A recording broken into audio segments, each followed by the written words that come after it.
Welcome to the Shack News Chattycast, the podcast that got all dressed up but has no place to go. I'm your X-Wing pilot, Steve Watts. I am your Mexican luchador, El Bambastico, also known as Brian Carr. And Steve, I want to let you and all our listeners know that today's Chattycast brought to you by Audible.com. Get a free audiobook download and a 30-day free trial at www.audibletrial.com/chattycast. That's ChattyCast.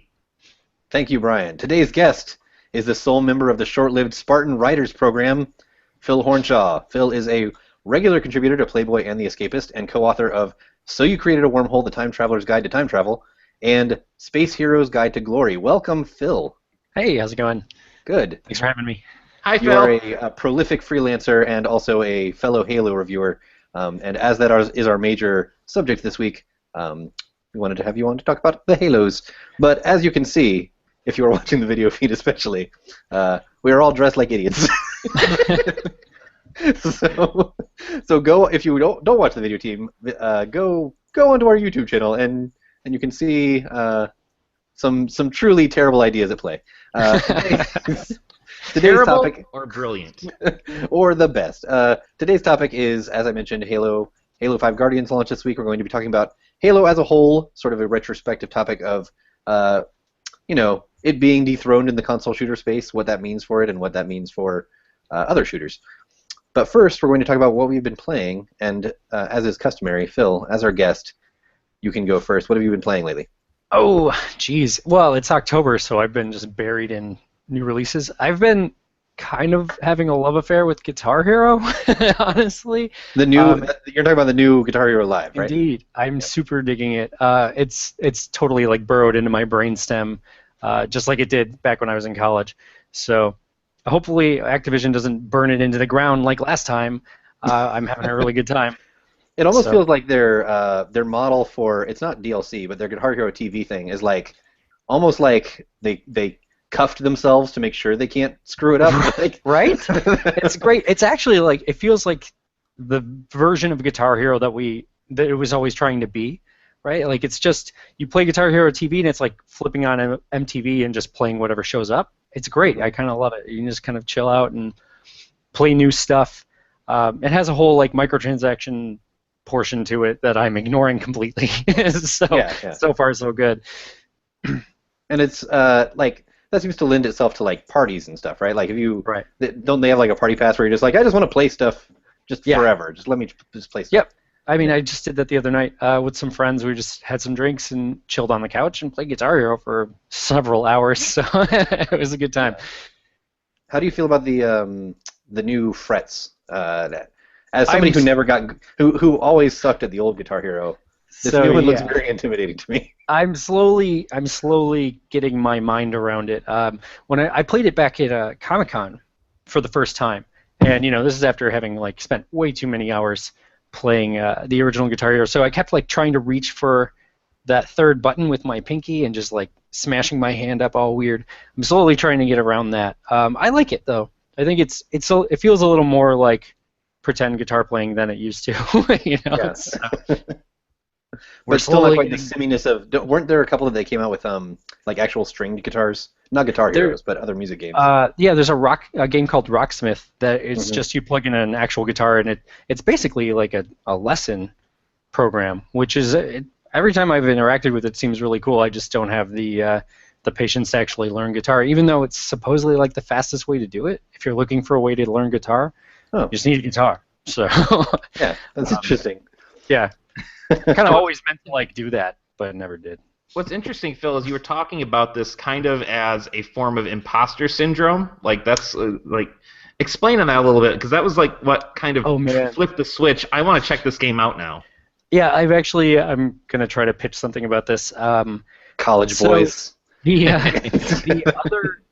The other half of Guitar Hero, there's Guitar Hero TV, which is the MTV mode, and then there's Guitar Hero Live, which is just your kind of usual playing songs with the fake band around you, except this time, instead of having a cartoon band like in all the old Rock Band games, you have an actual FMV of a real band that they recorded like in first person, right? And they look around, you like look around the stage and you see a whole crowd out there and they're like singing along. It's really, the fidelity is amazing.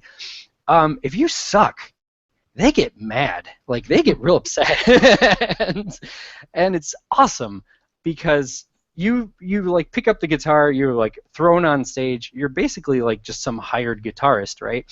Mhm. And it's hilarious. It's like going to a gig drunk. You just like pick up a song you've never heard before and you're trying to bang through it, and you're looking around, everybody's going, "What the hell?" And you're like, "Sorry, I've never played before."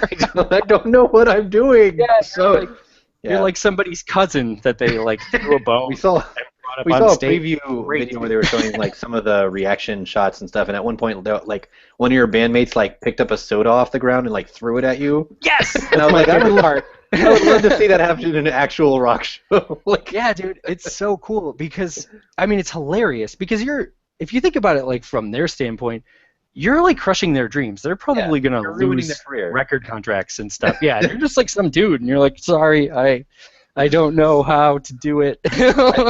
I thought I could sight play and I got a Davita. I don't know. Yep, I don't know what I'm doing. So yeah, it cracks me up. It's my favorite.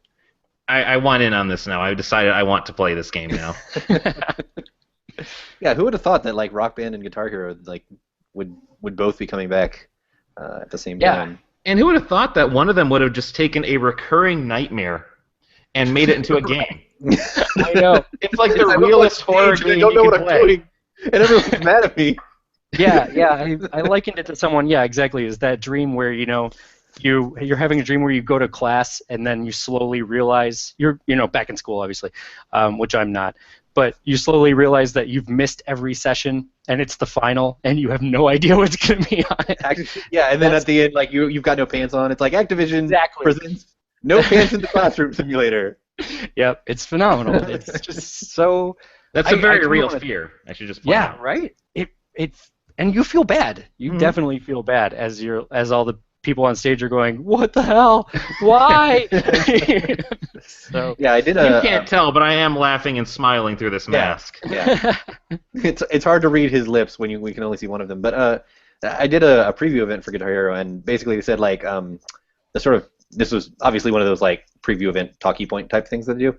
But they said like the way they instructed the crowd to react was like the stages of a breakup, like first you're in denial, like no, this can't be happening. This is my favorite band, and then it's like you get angry, and then by the end you're just like I'm done.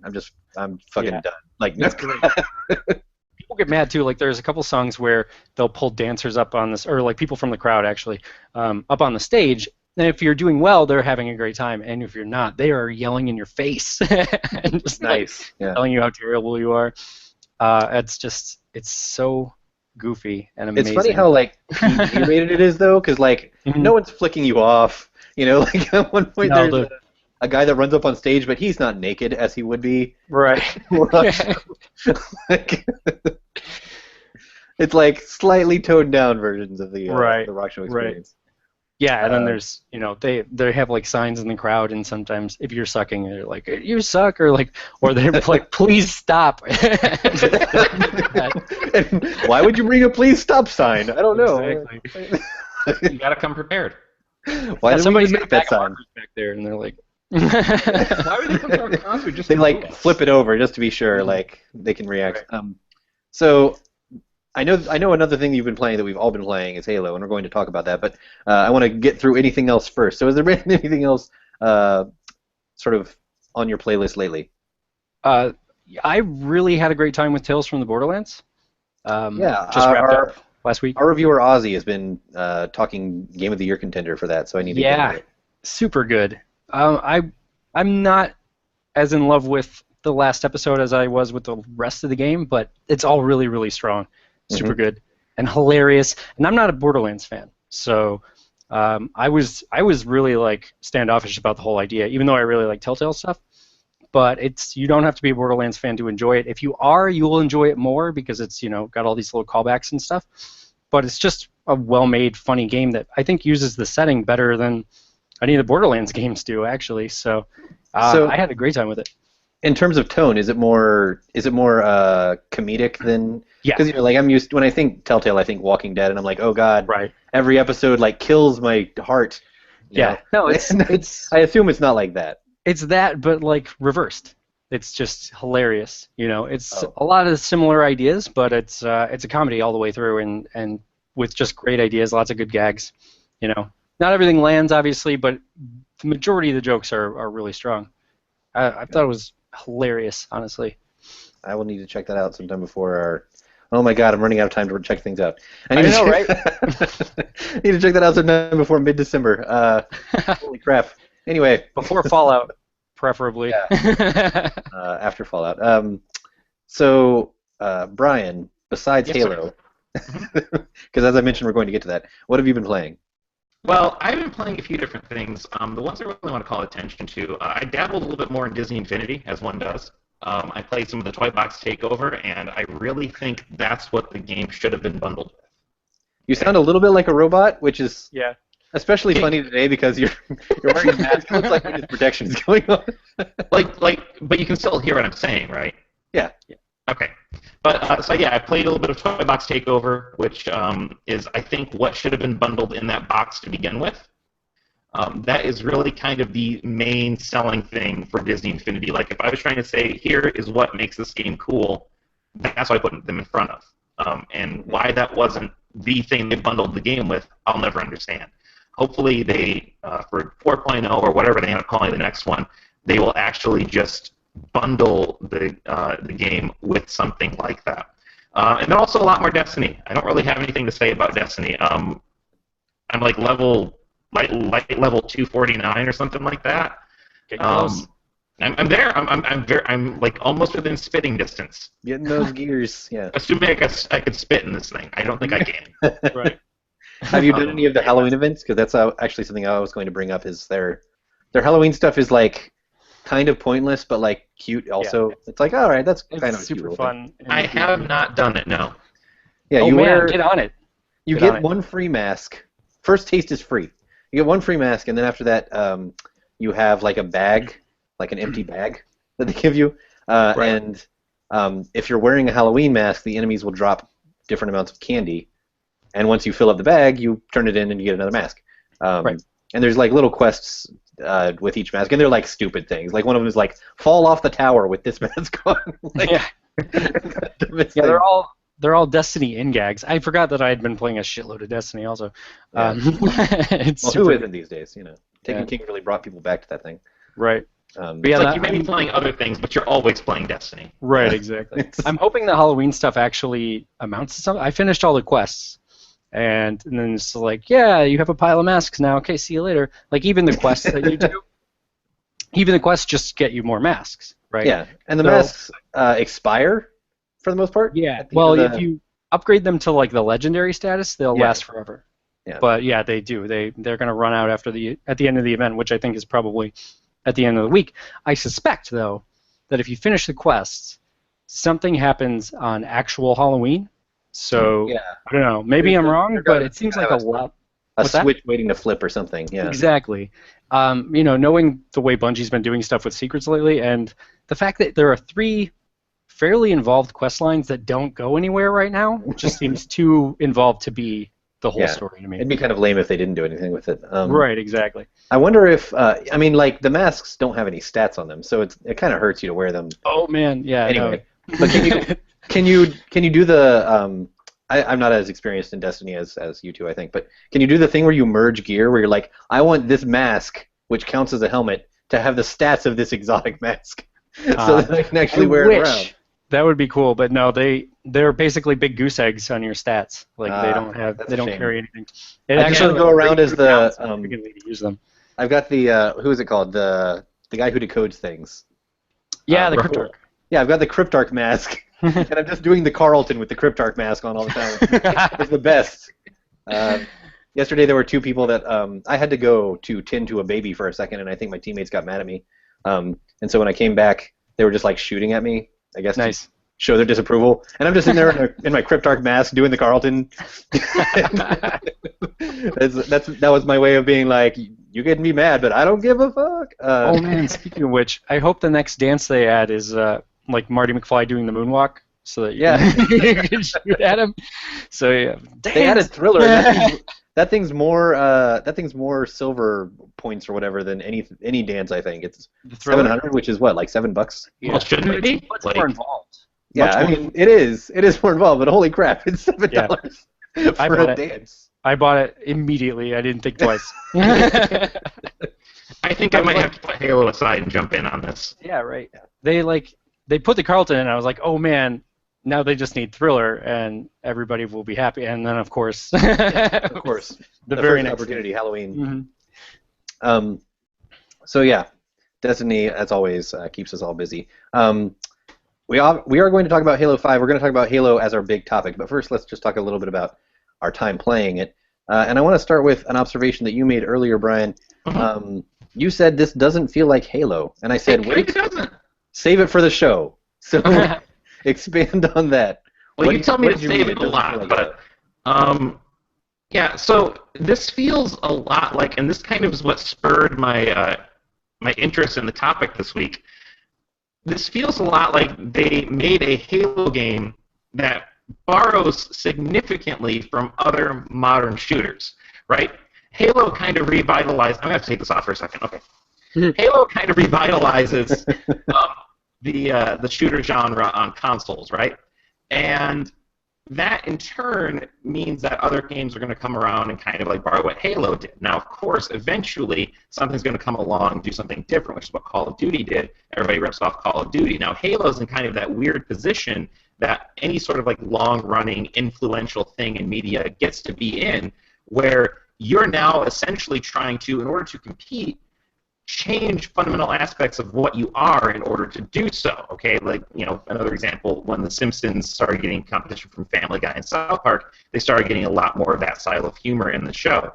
And I think that's kind of what Halo has done here. It's, you know, 60 frames per second, which feels very weird. Like that right there is a huge change, especially after Destiny too. You know, the iron sights, all of that stuff, this doesn't feel like what I'm used to Halo being. Now, I'm not saying that's a negative thing, but it just is like it's a different game almost, because like even like the vision, the field of vision you have, and what you do in the game, it doesn't quite have that same sort of like sweeping major Halo feel yet. I have heard some Only on complaints about the second FOV mission. specifically, yeah. Yeah, field of vision's a big thing. Yeah. And to an extent, it is more closed quarters. It sort of does the like hallway funnel into an open area, back into a hallway funnel into an open area, sort of hourglass shape to the level design. But it's not classic Halo design in that there's not like a big space that it's just like go look around and find pockets of enemies and rough them, you know, which is the classic Halo thing, obviously. Yeah, it's kind of missing all those big fields full of battles. Yeah, really, basically like the last. That's a good point. But that's pretty much it, you know. Yeah.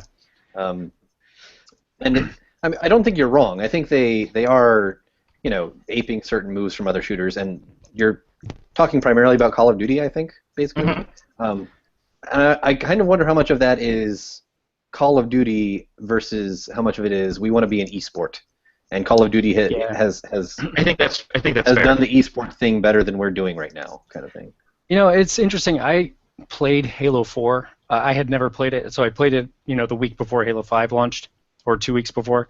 And it's even just the controls, significant changes. You know, I was having real trouble playing Halo 4 after having been away from the series for so long because everything was weird. Like, all the controls are strange. They changed the entire button map layout to be more like kind of the industry standard, kind of like Call of Duty, basically. It's you're right. It's like totally, and in a lot of real ways, it's totally different from anything that's come before as far as the franchise. Yeah, and I mean Halo 4. I feel like this was my favorite campaign in a while. Partly because I was just very underwhelmed by Halo 4, and 343 really like won me back with this one. Halo 4 felt just kind of dull, and I didn't like the Promethean enemies. I was like, okay, well, now I get another set of weapons that are exactly the same as existing weapons, you know. But this one, it really feels like they thought about those things a lot more. And obviously, we're going to be talking a lot about the feel of multiplayer and things like that as we talk about our big topic, which is how it's competing in console space, which I think lends itself to multiplayer discussion. But Phil, both of us have finished the campaign, so we're not going to spoil anything for Brian who has not. Yes, But thank you. what are your overall impressions of the campaign as a whole? I've talked to you about this a little bit. I'm not a big fan of the campaign. In fact, I know. I teed you up for that reason. Yeah, right. Exactly. I just it's well, there's actually like two campaigns. This is really sort of the important part about this game. Well, yeah. I mean, there's two. You can't play it alone. There's two campaigns, but there's like one really short. Are you talking about the Locke versus Master Chief thing? No, I mean like co-op and not co-op, and they're like different worlds altogether. Because you play this game alone, and it's a nightmare. It's terrible, because unlike other Halo games, you've got 3 other squad mates with you all the time, every mission, and they have their own AI. If you don't have anybody playing as them, and you can drop 3 other people in with you. If you have 3 other people, then I think the campaign is actually pretty interesting. There are a lot of interesting little design things going on in each of the levels, each of the arenas, that you don't really appreciate if you're alone. Like, for example, you have this new Spartan Charge thing where you can break down certain walls. If you go looking around the edges of the arenas, I've found you can bust down a lot of walls that usually lead up to like sniping positions or ways to go flank around guys, and they work really well if you have somebody else, because you can split up and divide and conquer. Yeah, exactly. If you don't have anybody else with you, your dumb teammates follow you up the stupid path and stand there not shooting people, or God help you if you get dead, if you get killed up high somewhere because no one can make it to revive you. They can't climb. They can't figure out the level design. So I don't like the campaign, but I liked it significantly more when I played with other people, and I had a lot more fun when I actually dropped in with some friends. But you can only play it online, which is, I think, a huge failing. I addressed. I mean, the funny thing is, they released, to go behind the scenes slightly, they released the review copy like a week before they turned on any of the servers. They're like, go ahead and play through the campaign while you wait for us to turn on the servers. But they designed a campaign in such a way that it's not that fun to do it single player. You really need the servers on so you can play co-op. Yeah. I addressed that in my review. I called them useless liabilities. Because they are absolutely. They are the worst. They are idiots. No. I mean, they're fundamentally broken, even more than being bad. It kind of feels like, even if you just have one human companion, one other smart person will do, and then the other 2 being AI is fine. But, if all 3 of your companions are those people, the AI people, like you said, it's broken. I had instances where I would call for help. I mean, there's a very limited number of commands. There's a go here, attack this person, or heal me. Those are the 3 commands you have. So if they're going to do a full squad thing, they really need more commands. But I would tell them to come heal me, and they would all just run towards me, and all of them get killed. Murdered in a line. At one point, in the very first level, actually, there's one spot where you're sort of going towards the this entrance to a building, and there's a lot of enemies. There's 2 turrets. Tons of enemies over there. I kind of went forward thinking my teammates were right behind me. I'm like, yeah, let's charge the hill. You know? And I got chased away in this hail of gunfire. I go back and find all 3 of them. All 3 concentrating fire on a single Promethean enemy, way behind me. And I was like, it shouldn't take 3 Spartans to take down 1 Promethean. They get real confused. I had a moment. I was playing with Mike Rougeau, my editor at Playboy, and we came out of this elevator into a big fight with a couple of hunters. Right. It happens in Mission 2. So we come out of the elevator and we're getting engaged in battle, and then both of us get killed. And I turn around and our stupid teammates are still in the elevator. They're not. They haven't even joined the battle. They're just hanging back there. And if you don't tell them who to shoot at, they won't shoot. Sometimes it's just they're just. I think we need to. One of the biggest problems. This is like a self-inflicted wound. I mean, I'm sounding very down on the campaign. I actually liked it, but sort of a self-inflicted wound for this co-op thing is that they introduced this new boss, who I do not know yet if you've gotten him to him yet, Brian. But there's this boss called. I have not finished Mission 2. Okay. Well, there's a boss called the Warden Eternal. I don't think the name is a spoiler. There's a boss called the Warden Eternal. I fought that guy in Warzone, yeah. Okay. Oh, yeah. So the strategy is you aim for his back. You have to aim for his back. That's his glowing weak point. It's like Contra. But, with another human, that's fine. You can, create a diversion and then somebody else sneak behind him.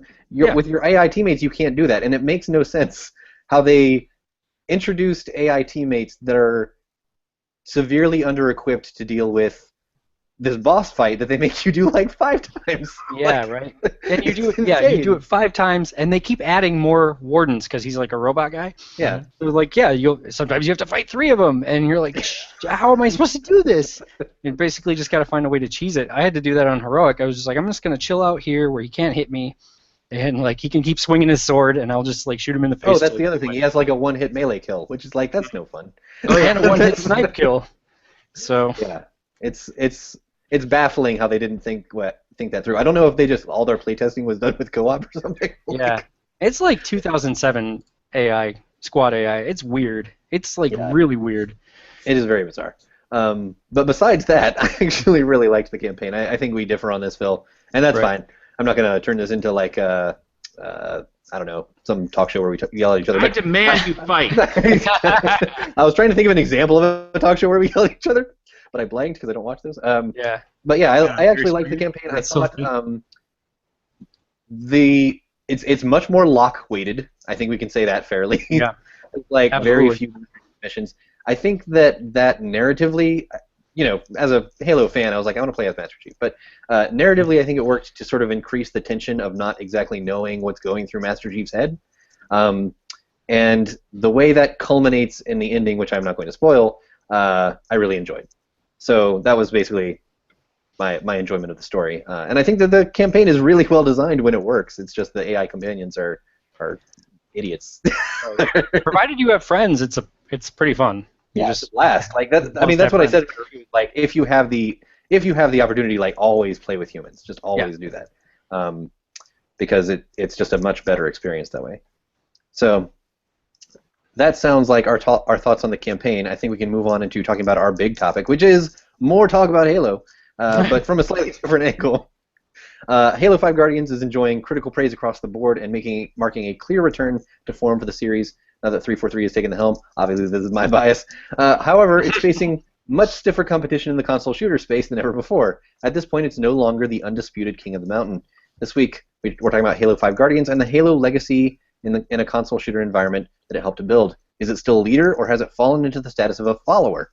What could the series do to reclaim its throne, and does it really matter? What makes Halo special in today's market, and is 343 acting as a proper steward of the franchise, or could it do more? So, Phil, obviously there's a lot to unpack there. That was a lot of things. Yeah, that's how I do these setups. I just ask a billion questions. He expects you to remember everything. Yes, answer them all in orders and go. No, but basically the idea is, to sort of sum it up, is the Halo legacy, has it become a follower now? Is it, like Brian said, is it too much taking its cues from others that have taken the lead? To my mind, no. Actually, I feel like all the improvements that made their way into Halo 5 are good improvements that I've been waiting for forever. If I thought back to Reach immediately, so Halo 5 has both a sprint, yay, and a boost move, which means you can actually dodge fire now sometimes. Yeah. Which is a long-running problem I've always had with Halo multiplayer. I always felt like basically he who sees first wins in every multiplayer match. That's been my problem with Halo for years, and getting sniped by 12-year-olds because they saw you and you can't escape. You can never get away. So like all these little, I think this is 343 taking cues from the rest of the industry in a really good way. The other thing you can do in Halo 5 now is you can grab ledges and climb up, which is super useful. Yeah, like totally changes the verticality of the levels. In another way that, like I said, Reach was really good about this too, because it added those armor tweaks, right, where you could sprint, or you could go invincible for a minute, or you could jetpack, and those were all really cool. They changed up what made Halo cool, while still kind of maintaining the same, squad or like team-based tactical moves, because you have to spend so much time thinking about your shields and about how you're going to like approach a battle, which weapons you're bringing with you. All those things are still there in Halo, and I think those are what make Halo cool. I just feel like 343 is improving the game in such a way that you can be more competitive, and you have like more options for how you approach situations rather than less, which is good. You brought up something that I think needs to be addressed, and I think this is sort of the big reason Halo 5 feels so different to Brian and some other people that have commented on it, is that the sprint thing was an option in previous Halo games. Like it feels like they were making like half steps in this direction. They were like, maybe we'll let you sprint, but if you sprint, you can't do anything else. You can't both sprint and have a jetpack. You can sprint. That's your choice. You can run. Spartans don't know how to run. They don't know how to move their legs faster than a walk. So like this is the first game that they actually went whole hog and said like, okay, we're going to do this. It almost feels like they're retreating to the way that everybody else does it, but it's, you're arguing it's a good thing. But it almost feels like they were trying to find like a half measure up until now, and they're finally like, okay, we'll go all the way. The fascinating thing about the sprint, which I discovered by getting killed a lot, is if you're sprinting while you're in multiplayer, you can't recharge your shields. Yes. You can't recharge your shields. I was like, this is terrible, but now I love it. Off to it. Yeah, it's totally great. It's totally great. Like you have to think about how you're moving around. There's still like find a safe space and then like pause for a breather, let it refill, and then if you've got somewhere to be, and there's steadily that payoff or that trade-off rather of can you get out of this situation? How is the best way to get out of it? Your boost same ways. Like you said, that's definitely led to like a bunch of deaths where I don't think about it, and then I'm running away, and then somebody just one-shots me with like the weakest weapon. I'm like, what the hell? Oh wait, yeah, the shield. Yeah, so it's still Halo encounters. There's still that once you're in a fight, you're in a fight. And I think it works. I think they're all tweaks that they did a good job of bringing into the same Halo sphere. Without aping other people too much. I don't know. I find them all to be. They do homogenize it a little bit, but I feel like they're all good improvements that Halo works better with. Even if it is a little bit more like other shooters, I think that's kind of a direction Halo needed to go in to stay competitive. Yeah. I'm with you. I understand where you're coming from.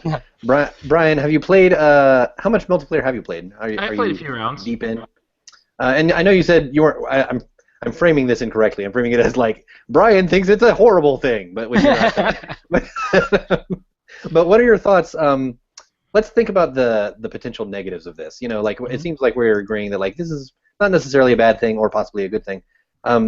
What does it mean as far as shooters just kind of becoming samey? Like is that a potential risk of all this? Yeah, I think it is because it's, and I have to be careful how I phrase this. The thing that's interesting is that with a lot of genres where there's one game that kind of has proven out that this is how you do this example, right? Like Mario 64. Everything follows Mario 64, but not everybody does it as well, right? Yeah, right. I think that, and I'm sure I'm going to be ripped alive in the comments. Like that's fine. I've come to terms with that. But I think that with shooters, like Call of Duty sort of showed, like here's how you sort of do that in a Twitch kind of atmosphere. And I think everybody else has kind of gotten more or less close to that, right? Yeah. Like I don't see a whole lot of like really significant difference. Destiny, for example, is a great example of how that sort of like Twitch thing applies to an RPG style game, and it feels a lot like kind of what Halo always felt like. Like the focus really on the gunplay, right? Mm-hmm. Whereas with Halo, like adding all this stuff. When you used to have this very clear delineation between Call of Duty and Halo, it almost feels like you've taken a Halo skin and put it over a Call of Duty game. And I know that's incredibly reductive. I'm aware of that. Acknowledging that up front, yeah, okay. And it's not even entirely accurate. But there is a night and day difference between Halo 5 and Halo 4 in terms of how the game plays. And as somebody who's played a lot of Halo, it's taken some getting used to. It almost didn't feel like the same game when I started up. Like, okay, here are the Spartans, I got the cutscene, here's an actual character from ODST. But when I actually played the game, I'm like, what is this? It's not really Halo anymore. It's something different. And I don't think that's bad, but it's a little sad that the series, to me, feels like it's given up some of its identity. Yes, we're getting, like, Sprint and all these other things that are great, but it just, I don't know. I can't quite put my finger on it, but there's just this feel that's different. Use a food analogy to try to put my finger on what you're saying. To use a food analogy, it used to be like Call of Duty was vanilla and Halo was chocolate, but now it's like Halo is like Halo They're 5 a swirl. It's vanilla. It's vanilla with like chocolate toppings. Like it's not purely the thing. And I think that I think that's probably a fair criticism, or maybe not even a criticism. It's but not a fair even a observation, criticism. It's just because a rumination. it's almost like Call of Duty has become the vanilla of the shooter industry. You know, like that is the baseline model that everyone follows. And even when Call of Duty develops from year to year, they'll say like, oh well, this year we're doing this. And I know for Call of Duty players, it's probably like, oh wow, they're changing up the game. But for me, watching what they say they're doing in this year's Call of Duty, I'm like, okay, I don't like. Sure, it seems like the same thing. I have no idea. So like a Call of Duty like experience, but with Halo flavor, actually does seem significantly different to me, as opposed to how differentiated the Call of Duties are from each other. Mm-hmm. You know?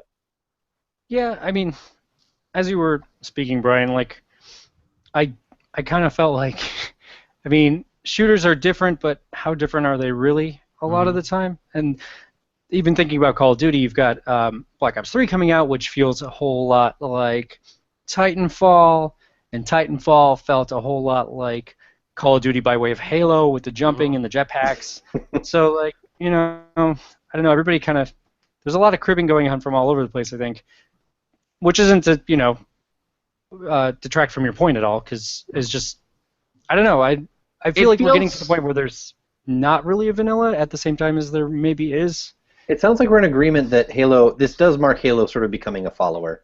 It sounds like we're kind of agreeing on that, and, you know, slightly different perspectives on how good or bad that might be. But the one thing that means, if it is a follower, the one thing that means that sort of ties into one of our questions is, what could the series do to reclaim its throne?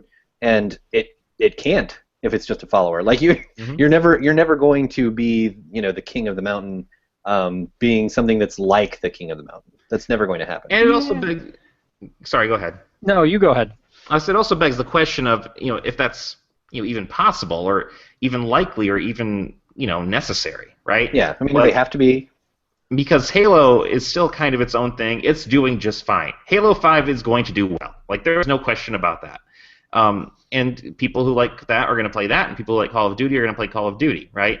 But I just wonder, like, as a whole, if we're not sort of regressing towards this mean, right? Like, shooters are like this solved problem, and all of our games that are coming out in that genre are sort of gravitating towards the same solutions because we figured out how to make that stuff work on a console. Yeah.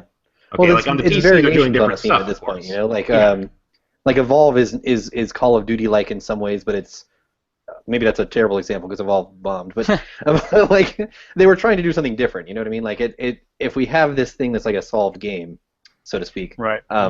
There's room for people to be like, all right, well, what if we wrinkle in this way or in that way? Yeah, well, and I think that was basically the point I was going to make, Brian, is that I think you're right that shooters are kind of a solved problem mechanically at like the very basis level, because yeah, it's just, I mean, Halo solved the problem a long time ago in a very significant way. Like, how is this actually going to work? You know, and people have been aping that structure, and then Call of Duty the same thing. People have been aping that because it does work. It feels good and responsive, and the changes are coming, like with Evolve, in the way that they're handled. And even Halo 5.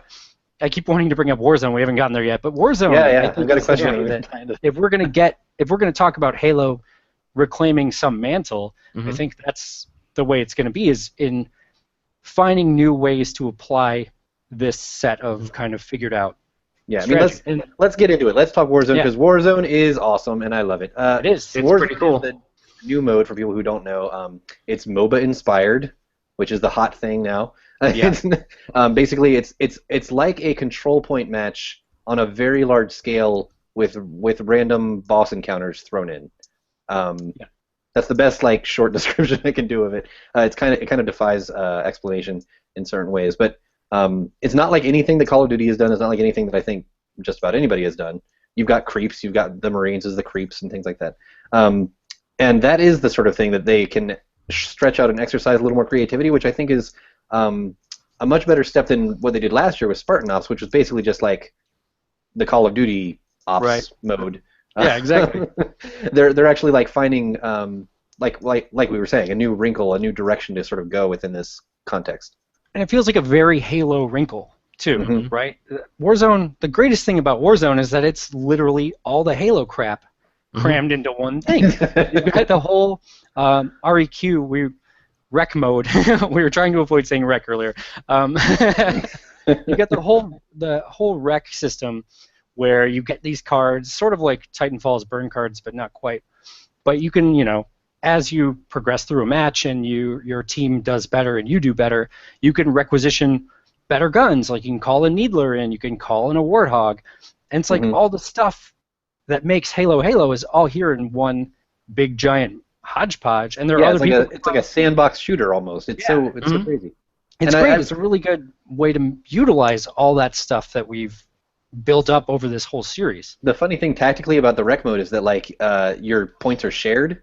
So if you don't have confidence in your abilities, like I don't, you like feel bad like getting a ghost and then like you drive it out and someone like immediately blows it up and you're like, well crap, I just wasted 3 points because I suck. Whoops, sorry everyone. Sorry. Yeah. It's like in Battlefield when you jump in the helicopter pilot seat and 3 other people jump in with you and then you crash it immediately. That's what it feels like. Yeah. So let's see. Is 343 acting as a proper steward? This is the question that I was planning on tying into Warzone. I think much more than Halo 4, they are acting as a proper steward by innovating and introducing something new in Warzone. Spartan Ops I thought was kind of a neat little thing, but the story didn't amount to much, and it just felt like a copy of what another popular game was doing. In kind of a more offensive way than we're talking about Halo 5 doing. This was just like ripping off in a very uninspired way. Yeah, I think certainly in multiplayer, Warzone and Arena too. I want to give Arena its due because it's a lot of fun. That's the more traditional 4-on-4. Or I think even 8-on-8. Yeah, they just kind of like shoveled all the traditional modes under this different label. Right, basically. Exactly. But they still work really well. I mean, I would argue they work maybe better than ever. It's right, exactly. It's so, Arena mode is just like they want to push into esports, and Warzone isn't where they're doing that. Warzone isn't going to be an esport. It's too random. You've got the rec packs. You're never going to have teams who have their own rec pack things. But like Arena mode is where they're pushing into the esports, and they have thought through the game balance to like an insane, impeccable degree. Like even as somebody who does not consider himself like amazing at Halo multiplayer, like I felt like things were fair every time I got killed or someone. It's just really, really well done. And one of my favorite little tweaks in this one is the sort of like short moment of bursty floatiness when you fire in the air. Yeah, that's such a genius touch. Right. I love it so much. Yeah, and I feel like they've done a really good job, even with you'll get into Arena mode and it will have the one respawning power weapon in the middle of the map and everybody like scrambles. And the countdown timer makes it like it's good. Yeah, it's like they're kind of great. No, I mean like you get the railgun, for example, because I often for some reason the railgun's used a lot. And you're going to aim the railgun. It takes a long time to charge up. You've got to be really accurate with it. It's not whoever gets the power weapons wins the match, like say old Gears of War, where if they get the boom shot, that's it, like round over. Well, they won. Yeah. Yeah. So like you still have a lot of cool balance and good like tactical options. Corners you can hide behind. Yeah. The thing that the weapon drops always remind me of is that scene in the first Hunger Games where they're like, okay, we go in the middle of this field, there's all these weapons, and everyone's going to run there, and they're like, no, don't go there, it's going to be a bloodbath. Right, like exactly. That's what the weapon drops are like, because they're like, 20 seconds until a really great weapon drops here, everybody go there. Oh, yeah, no, it's like the heavy ammo in Crucible and Destiny, where it's like, you always know there's going to be a fight there every damn time. And yeah, it's I think they've done a really good job of even, making those really useful while also drawing them back so that they're not like instant win buttons basically. I really like Arena. I felt like Arena was really, really well tuned, really like the top of what 343 is doing with Halo. Yeah. And like I said, like that's their push into esports, which I'm sure we're going to be seeing a lot more of, because even before release they were doing like, let's do a fake shoutcasted match and things like that. Do we have any final thoughts on Halo before we move on to our other segments? Brian, I feel like we've been monopolizing the conversation, and you're not as far into it. But sorry, it's fine. I think that I'm glad this game is still being made. I think 343 is doing a good job being the steward. I just want to see where they go from here. Like, this is, I'm really waiting for Halo to kind of like do that big revolutionary thing that the original was, right? And Warzone was a good start. Spartan Ops was a good start, and I think that's a good idea to keep like having some sort of new thing, new iteration. But I'm curious, with as much focus as they're putting on the story in these games, or theoretically, right? Phil, I'm looking at you. Like, no, there's definitely a huge story focus. That's that's my big problem. But I can elaborate. To the extent that I've heard people say the story in this, is unimportant and stuff like that, it is teeing up for the third part of a trilogy.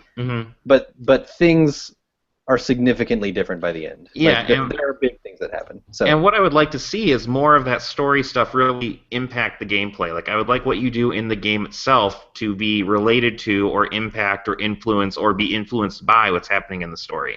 Like, that's one thing that Call of Duty has always done pretty well in their campaigns. Yeah, I mean, the story that I felt was kind of a waste was Halo 4, because I don't even remember what happened in Halo 4. I had to look it up. I didn't actually finish it because I just wasn't that compelled by the story. Yeah.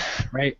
The one thing that I would like to see 343 do, they are dumping all kinds of resources into like the huge transmedia expanded universe of Halo. There's a lot of really cool stuff out there. Which is really well made, but also does not matter.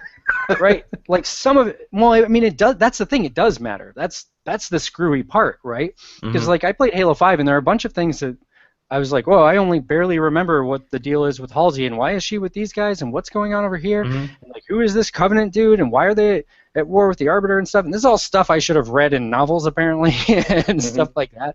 I would really like to see 343, if they're going to do this as hard as they're doing it, and they really are. Like Nightfall, I guess, was real expensive. That live action video that sets up Locke as a character. Locke.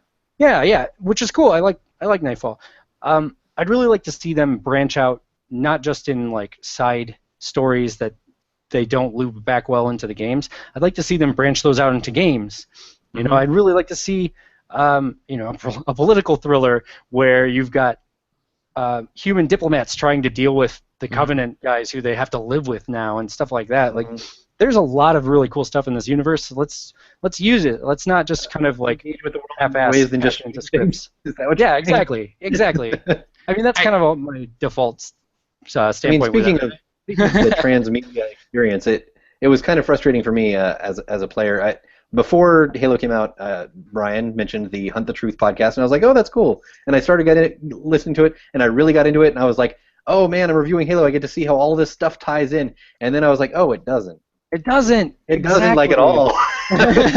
So exactly. That's my big problem. It was weird. It was a weird realization. I was like, I guess it's kind of tone setting, but it's really not plot related. No, like I really liked how Nightfall sets up Locke, and then he doesn't feel like the same guy in the game. You know, like all that character stuff kind of falls off a little bit, and it's like, oh man, you guys have all this. You have it. Like it's almost like they need like a story Bible person. You know, like right.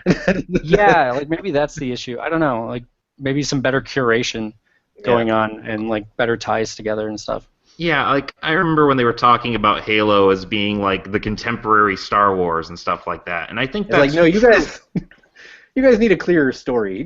Yeah, like I think there's the potential for that, right? Like there's the potential to do some really, really interesting stuff in this universe, but you've got to actually follow through. Right. Yeah. And you got to remember that right on. The Halo games are your Star Wars films, right? Yeah. And the Star Wars films are remain the strongest ties to story in the whole universe. Like they are still the things that you can watch those and you can get it and you can be plugged in all the way through. And I think Halo's falling down on this. That's too much ancillary information to understand it. Yeah, exactly. To plug my own content really quick, we put up a Halo cover story right before Halo 5 launched that we've sort of had been working on for a while, and my portion of this, we all sort of claim different portions for our cover stories. I was like, I want to understand what the Halo plot even is. I'm going to do like here's the summary of the story so far leading into Halo 5. And so I did a lot of research, read a lot of Wikipedia articles, and I put it together in a way that I think like kind of makes sense, but it was not easy to do that. Like it was not harder than it should be. And even when I was making sense of it, I was still like, and then the second didact did this and stuff. You know, like right? Like it's insane that they make it that complicated. It's the same thing I criticize Destiny for. I think it's just Bungie has a tendency to do this. Yeah. The melange of space mysticism. So Yeah. get that a little clearer. I do think that the direction of the story in Halo 5 signals a more understandable route. Like the major conflict in Halo 5 isn't like, I don't understand who's fighting who and for why. You know, when you get to the end of Halo 5, it's like, okay, they're setting up this very clear conflict, and I understand what it is. So that's it. That is it for Halo 5. So we're going to move on into our newsy bits. But first, a word from our sponsors. Yes, our sponsors, of course, are Audible.com, and they're offering you, the listeners of the Shack News Chattycast, a free audiobook download, as well as a free 30-day trial to check out their service. Lots of great books on games, tech, lots of other topics. You can choose from any of them. Every week, we're going to highlight one that we have personally enjoyed, and we think you might too. This week, because we're talking about Halo, why not go back to the beginning? Why not go back to the story that really kind of kicks everything off? Halo: The Fall of Reach by Eric Nyland talks about how the last Spartan-held planet collapses and how Master Chief kind of comes out of the ashes. Now, of course, those of you who are familiar with the Halo lore know that this book has basically been retconned out by Halo Reach. So it's kind of weird that we're even talking about it. Halo Reach. Yeah. But yeah, well, the origin stuff is still there, right? How the Spartans come to be. Mm-hmm. That's also in the novel. Yeah, and it's still one of the better video game tie-in books ever written, right? So check that out. You can check out that or any of over 150,000 other titles with your free audiobook download and trial. Just visit audibletrial.com/chattycast. Again, that's audibletrial.com/chattycast. Thank you to Audible, and thank you, Brian. So we're moving on to newsy bits. These are quick hits on a couple of news items from the past week. First up, Quantic Dreams announced Detroit for PlayStation 4, a game about robots. Quick thoughts, Brian. I'm sorry, I'm too busy raising the roof. I handpicked this for your sake because it's Detroit. Well, so here's the thing. Okay, I'm from Michigan. I didn't live near Detroit. I didn't even like going to Detroit for the most part, right? Like Phil, I don't remember. I know you're from Michigan too. I don't remember whereabouts you're from. But I'm Detroit, in the metro area. So oh, you're from the metro area. Closer. Okay. Yeah. So yeah, but even you would agree, if you don't want to go, if you don't have to go into Detroit, it's not really, At least in the 90s, well, they got all those robots. Well, now that I don't live in Michigan, anytime somebody starts talking mess about Detroit, I'm like, that's my state, man. Like that's I have to you have to stick up for it. You get it. And so it's nobody nice gets to punch see my little brother but me. That kind of attitude. Exactly. Right? So it's nice to see this game take like the iconic parts of Detroit, the manufacturing, right? The people movers, the Joe Louis statue, all the stuff that you grow up with living in Michigan is now part of this like big elaborate sci-fi story. And Detroit is such a perfect location for these things. I mean, look at RoboCop, right? RoboCop is a fantastic science fiction story that could only really take place in Detroit. And I think RoboCop is kind of a bad example only because it was based on like the whole murder capital thing. the economics and the manufacturing. So you're right about that. But there was also that whole element of like manufacturing and the technological drive and all of that stuff feeds right into the themes, and Detroit is built around that stuff, right? And I mean it is tying into that with the whole these are robotic assistants and we're treating them like machines, but they've got autonomy. Right. So they are playing with the setting in a kind of cool way. I'm kind of afraid of it being a little ham-fisted because it is David Cage. Just a little. Like the trailer was a little even. But I'm willing to give it a chance. I was enraptured by that trailer. Like for some reason it just really got to me. Maybe it was the design, like the sci-fi aspect of it. It was I'm a sucker for anything set in Michigan. Like you wipe away a tear whenever that M&M car commercial comes on. I do. I really do. So yeah, I'm curious to see how it's going to work out. Now, I'm not overly optimistic. Okay, I'm keeping my expectations in check, but hey, I'm interested. I want to see how this plays out. Yes, yeah, I am interested too. Like I said, I have concerns. But Phil, do you have any quick thoughts about Detroit? Oh, I mean, the city or the game, whatever. I played Beyond Two Souls, so I'm gonna go ahead and keep those hopes down. I didn't play Beyond Two Souls. Was it a failure? I was turned off after Heavy Rain because the twist made no sense. Yeah, was that. Yeah, Beyond's not very good. Okay, I will take that under advisement. I do like all the things that Brian said. It is a good setting. I mean, Deus Ex Human Revolution kind of did a similar idea. Where like, what if this is a good place to start this economically, and they have the manufacturing and all that stuff, and it kind of played with the same ideas. And I like that. I like that idea. I just hope it doesn't turn into like, look how horrible Detroit is. Yeah, like emotions, It seems like it's a very clean Detroit, though. Like my view of the trailer, it was like, if they are playing with the Detroit as a dirty murder capital, then they must be using that as establishing backstory to say, like, look how much the robots have cleaned stuff up. It looks so nice now, and maybe that'll be why people sort of rebel against giving them autonomy. I don't know. They could do something interesting with it. I'm just glad to see a setting for a sci-fi thing that's not like New York or Los Angeles or some unnamed, like, vague hybrid of a bunch of different cities somewhat far in the future. Yeah. Like, setting in a place, giving it, like, connotations that come with that place, that, to me, is what makes sci-fi interesting, or one of the things that can make sci-fi interesting anyway. Yeah, there's like a solid, like, 4 cities that every movie and TV show is placed in. So, and video games, Montreal. They love Montreal. Yeah, they love Montreal. And then there's Assassin's Creed, which is based in everywhere. Anyway, next story. This is going to be our last newsy bit since we're running a little low on time. Wild is the story of a shaman that can possess wildlife. I just want to talk about this trailer because it was so cool. I think it was actually a gameplay demo, not a trailer. But he possessed a bunny and invaded a camp full of cannibals. The bunny took down a bunch of cannibals. Come on. I didn't watch this trailer. I like that. No, I need to, obviously. Oh, no, it was so great. Okay. I will say it was great up until like the last 5 seconds when a large, like almost naked-y snake woman, like a giantess, like compared to your player character, she's like a giant, like sort of slithered on screen in this like sort of weird innuendo-y way. It was like, oh damn it! Like I was so happy with the rest of this trailer, and then you went there.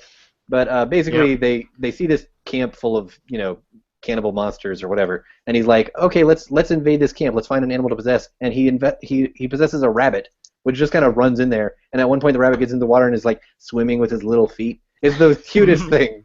It's so great. And then the rabbit like helps take down the base with the help of some birds. Nice. It's amazing. You need to watch this. Yeah, obviously. It sounds so weird. It is weird. It is incredibly weird, but it's also Game of the Year 2016. Cool. And that's a PlayStation exclusive, right? I believe so. Yeah, it's Michel Ancel's next game, I think. Oh, okay. Although he's not actually doing it for Ubisoft, he's doing it for an independent studio. So kind of interesting. All right, so it's time for the last segment of the show, my favorite segment, called Beat the Doc, the part of the show in which I abuse my hosting powers by pitting my friends against each other in a pointless game. As always, our guest will go first. Today's game is a spooky version of box quotes.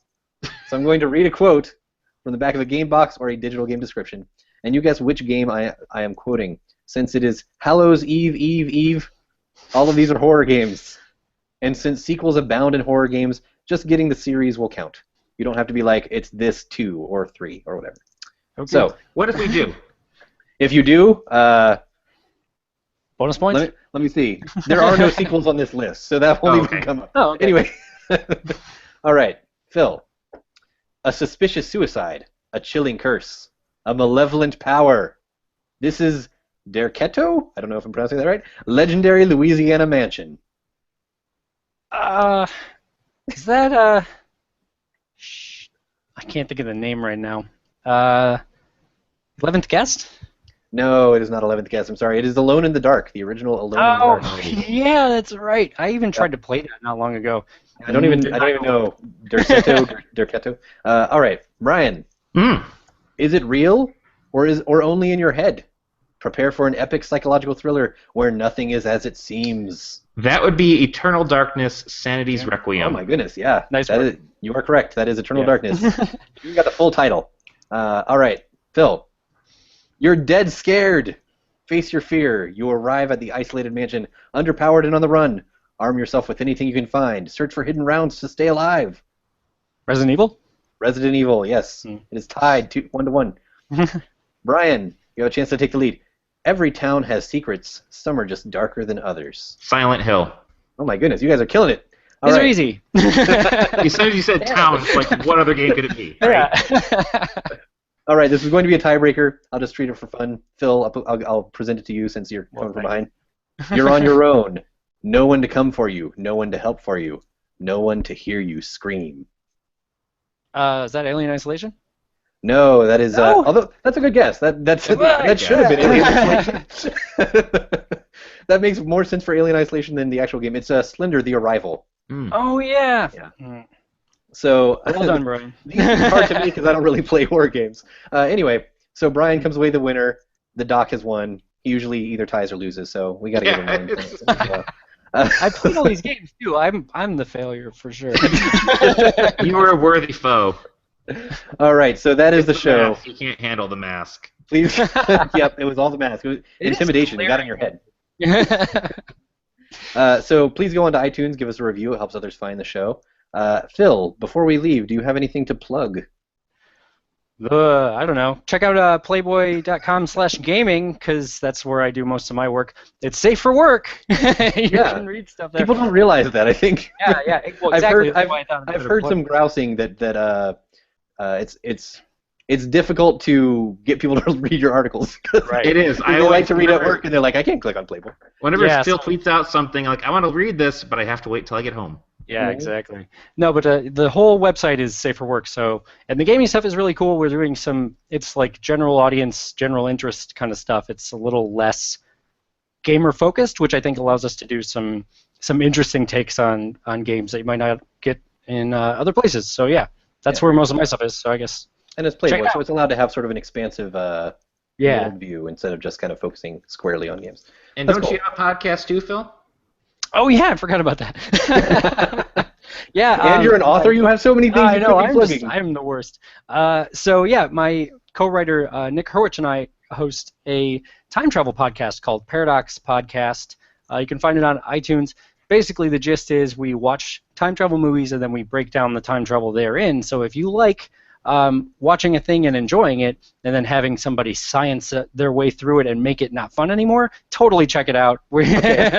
That's our. I've got two questions. One, how often does this come out? Because I'm wondering how many time travel movies there are. Oh, there are plenty. We've only done 6 episodes because Nick went and had a kid. So. Babies ruin everything. We're trying to get back into it. We just did Looper not long ago. We did all the Back to the Future movies, so we've got 3 episodes on Back to the Future, 2 episodes on Terminator, and yeah, we like to kind of break down the rules of the movie and how they work, kind of expand into what the implications of those things are. We did a whole bit where we kind of speculated on what Back to the Future 4 would be, and it would be the revenge of the time travel clone Martys who get lost in time or nice. Any timeline. That's a pretty dark direction for that it's series. It's super dark and great. So yeah, check that out. I love the concept of like pedant the podcast, but I mean, like we have going to, when are you going to do Primer? Because I've heard so many people say that's like the most confusing movie ever.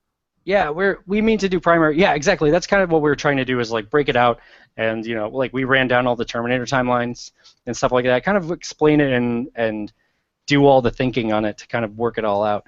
But it's all in fun. It's all just a good time, and we really like this stuff, so we like to think about it and talk about it, and cool. Put forward theories about like what Biff was like before Marty messed with him and stuff like that. So he used to be such a nice boy. Well, he was less rapey, I think, at least. So. Yeah, I do like how you guys explained why there are no hoverboards. Like, there's a canonical explanation for why we don't have hoverboards in 2015. Marty and Doc ruined it by time traveling a million times. Fuckers. Yeah, that's it's just a ruined timeline somewhere in some other universe. You know who I think's responsible? That kid Vern, who was touching himself on the train. That's a deep Back to the Future cut. All right, so that's the show. We're gonna let you guys go. For Steve Watts, for Brian Carr, I am Steve Watts, and we will see you on Chatty.